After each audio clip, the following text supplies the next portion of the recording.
I didn't realize freaking hoops. You averaged 36 points a game hooping? Yeah, yeah. Like, I had what a the ton heck? of offers in basketball, man. I had like Kentucky, Louisville, Tennessee, Notre Dame, USC, like everybody in basketball too. Oh my God. I did Yeah. not realize that. When you told me that last week, I'm like, hold on. So I started looking at your basketball stuff. I'm like, average 36 points per game. Were you varsity your whole career or no? Your whole high school Yeah, career? yeah. So when I was in seventh and eighth grade, I was starting on the JV, and then I was like the sixth man on the varsity. Um, Jeez. yeah, so like as a freshman, I think I averaged maybe like 25 or so, and then my junior year I averaged like 36. So yeah, Dang. I was filling it up. I had a few 60-point games, bunch of 50-point games. Jeez. Were you throwing down back then? Oh yeah, yeah, Yeah. That's so yeah. good. I That's gotta so find good. that See, video. yeah, I did. When you find it, send it to me. I I will. so like for us, I mean, I know Kentucky's like, it's a big basketball state, but like I don't know what your conference was, but like for me, I mean, dude, DeMatha was number one in the country. Like Oh I yeah, was not going to see the court as much as I love basketball, and I like to yeah. think I was pretty good at basketball, but I was not going to see the court with guys. Actually, your boy Keith Bogans was Oh on our yeah, that's squad. right. Yep. Yeah, Keith and Joe Forte went to North Carolina, and Brian Westbrook, right? I mean, Oh, dude. those Y'all had some guys. I was like, studs, man. dude. So like for me, it was kind of it stunk because I love basketball, but I'm like, you know what? There's no way I'm going to see the court. So I decided to sit out my junior and senior year. Yeah. But looking back on it, I'm like, damn, I should have just stuck with it. You regret, looking back on it 25 years later, you regret not doing things that you wish you could have done. So, Yeah, for sure. um, Yeah. anyway, Tim, talk about the recruiting process for you, right? I mean, you had every offer in the book, right? Especially with your size, your cannon, the way you could throw the ball. Um, for me, I got letters, but it was important for me to stick close to home, right? And I'm not saying in your hometown, but it was close. It was important for me to go to a school where my parents could see me play, my friends could Yeah. see me play. People could drive, right? They didn't have to board a flight and fly across Right. country. How important was it for you to stay home? It was very important for me as well, Scott. I think I had offers out, West Coast offers as well with USC and UCLA, some schools like that. But I think for me, I was always kind of going to stay in the Southeastern Conference. Really, I was looking at Ohio State as well, which was close to Kentucky also. So I was going to stay kind of in that region, because just like you said, man, I wanted to make it simple for my family and friends to come watch me play, to get in a car and drive, not have to get in a plane and fly across the country. Just back then, we didn't have the money to do that, so I wanted to make it Yeah, convenient for my family to be there and to support me. So, I think at the end of the day, that's why I ended up choosing Kentucky, was just because of that familiarity of being my home state school, and just being a couple hours away from home was a comforting feeling for me, knowing that my friends and family would be able to be there every Saturday. yeah, no doubt. You talked about your support system too. Like it was important for me to have my family on board with my decision too. Yeah. Like I wasn't going to venture off and be like, "Hey, I'm going here," if my Right. family wasn't all on board. Did you have a support system? And that's what we try to provide, Tim. Is like we try to be that support system outside of our guys' family and coaches and family and friends, right? We want to be that extra layer of service and support to them that they can lean on. Like, what was your support system like when you were making those decisions?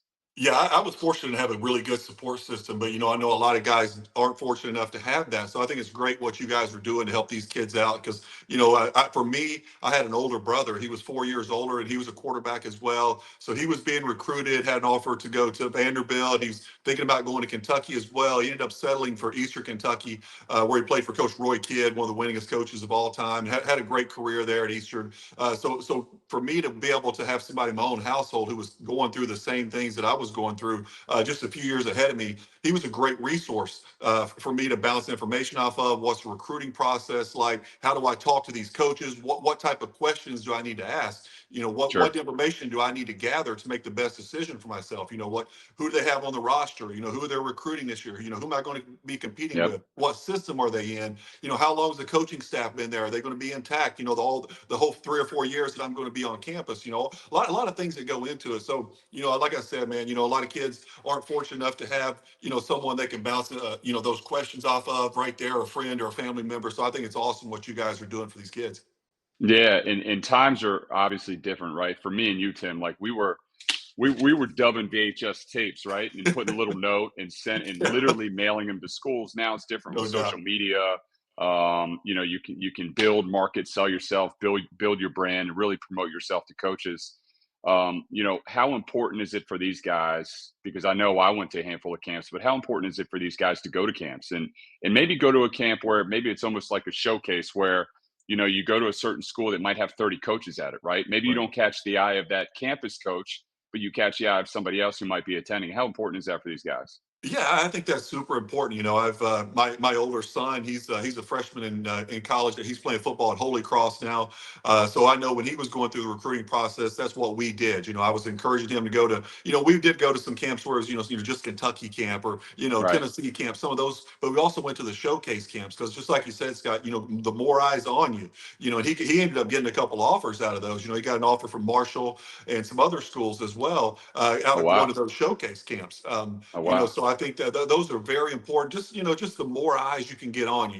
You may not be a fit, like you said, for this particular school, but you may be a perfect fit for another school that is there scouting you. So the more eyes you can get on you, the more you can put yourself out there and get in front of these coaches and go to these camps. Show them how you can move. Show them how you can run. How natural you are at catching the ball or throwing the ball or whatever your position is. If you're a lineman, show them your footwork. Show them your hand placement. Show them your technique. I think the film is awesome. It's great. But to see somebody live and in person where you can watch for a quarterback to watch how the ball comes out of his hand, watch the No doubt. accuracy, watch the timing of the throws, right there live.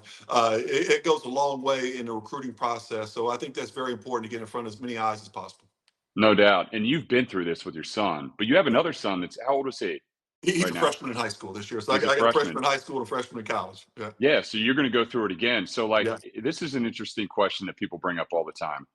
You have an opportunity to go to a big time school where you're going to be on national television, you're going to be in front of 100,000 screaming fans, but whether you get on the field right away, Right. there's kind of a gray line there. Or you have plenty of other schools that might not be to that level and you're able to play right away. How do you Yeah. go about making that decision, right? Because for me, I kind of looked at it the other way around. I only had two offers, right? I had Rhode Island where I could play right away, and Yeah. I had West Virginia at the time. West Virginia was like, damn, this has been my dream forever, right? Play in front of 60,000, 70,000 national television. I don't know if I'm going to play, but I don't care. I just want to run out of the tunnel and come out of the smoke and have that experience.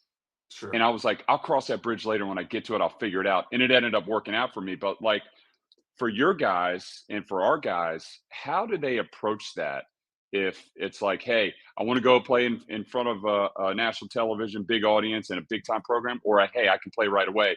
How do you Yeah. approach that nowadays? Yeah, I think that's a great question, Scott. I know when I was going through with my son, he had an offer from Kentucky, he had an offer from Marshall, from Eastern Kentucky. He ended up having probably 8 or 9 offers or so. So there was a lot of different schools that we were weighing options with. I think, but for him, it was when you get on campus, does it feel like home? I think that is extremely important. How do you feel around the No coaching doubt. staff? How excited are they to have you on the campus? Are you just another kid in there and they don't know a whole lot about you? Are these coaches, have they really been studying up on you? Are they raving about you? Can they see you in their system? Can they see you, as a fit in what they're trying to get done? And, I think at the end of the day, why we ended up choosing Holy Cross was, my son's a 4.0 student as well. And obviously Holy Cross is a heck of an academic school. So, and it's a good football program. They've won 5 straight Oh, Patriot no League doubt. championships in a row. So they've got 5 dudes on NFL rosters right now. So, it's a good football program. It's a heck of an academic school. So I think for him, it was that they had both things that he was looking for at the end of the day. The academic piece and the Yep. football side. They were going to develop, and they have great facilities up there. So I think it's just feeling at home. Like I said, I think it's a different feeling every school you visit. You kind of get a different vibe of how they're treating you, how you see yourself fitting into that system. And Yep. I think at the end of the day, it's just, man, what feels good to you? How do you feel around the teammates? When you go on your visit and the guys are taking you out, showing you around the campus, taking you out on the town. How do you feel around those guys? Because you're going to be spending Yeah. more time with them than you are with your own family for the next 4 years. So you better feel good with those guys. Yeah. So No doubt. yeah, so I think all those things factor in, man. Yeah, and no doubt. And then talk to us how you came about right, making your decision, staying home and going to Kentucky, right? For me, I didn't have Right. the opportunity to stay home. I had to transfer back home because that opportunity then presented itself. But if I had to do it over again, people ask me all the time, yeah, I wanted to play at home. I wanted to play in front of my family and my friends. I wanted to play Sure. 30 minutes away in my hometown because those are relationships and partnerships and just, memories that you will have for the rest of your life that will carry on for the rest of your life. So how important was it for you to stay at Kentucky?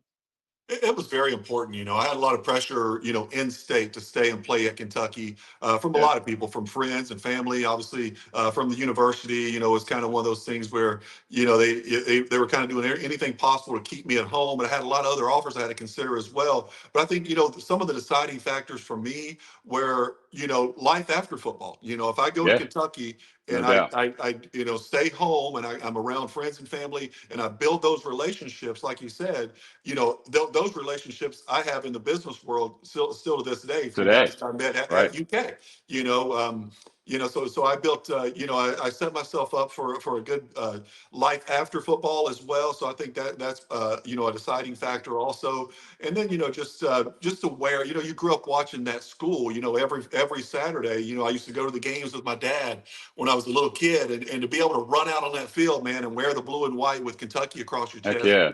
it just means more. I mean, I could have went to Tennessee, I could have went to Florida, I could have went to Georgia, wherever, but to do what I was able to do wearing my home state jersey, it just felt so much better to me and gave me such a huge sense of pride to be able to do it in front of my home fans in my home state where these people have been supporting me since my high school career. So it meant a lot to me to stay home, and I'm so glad that I made that choice. Heck yeah. And then you have an awesome college career and obviously get drafted number one in the NFL. And I grew up, I will admit, Tim, I grew up watching you not only in college, but when you were at the Browns too. And Okay. I had Yep. the opportunity to get signed by the Packers, and you got signed by the Packers as well. And we were both Yep. there together. So I will say, looking up to you as a kid, and watching you play, I think the world of you, and then being able to spend time with you in the locker room every day out of practice, off-season workouts, and understanding how a real professional takes on the game and approaches the game on a daily basis. That went a long way for me, and I appreciate everything that you did for me. So thank you, Tim. Oh, absolutely, Scott, man. I really enjoyed our time together. It was awesome to be around Brett and all those guys that there in Green Bay. They have a great program there, and unfortunately, I got hurt when we were together. I had a shoulder surgery, so they ended up That's right. cutting me. So I really wasn't myself at that point because my shoulder was all banged up. I ended up having a torn rotator cuff and a torn labrum and a torn bicep that had to get replaced.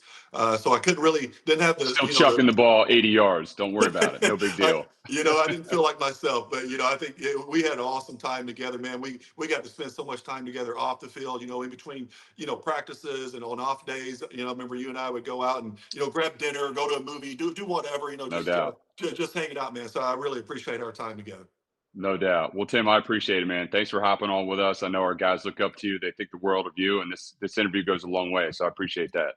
Anytime, Scott. Glad to be on with you, man.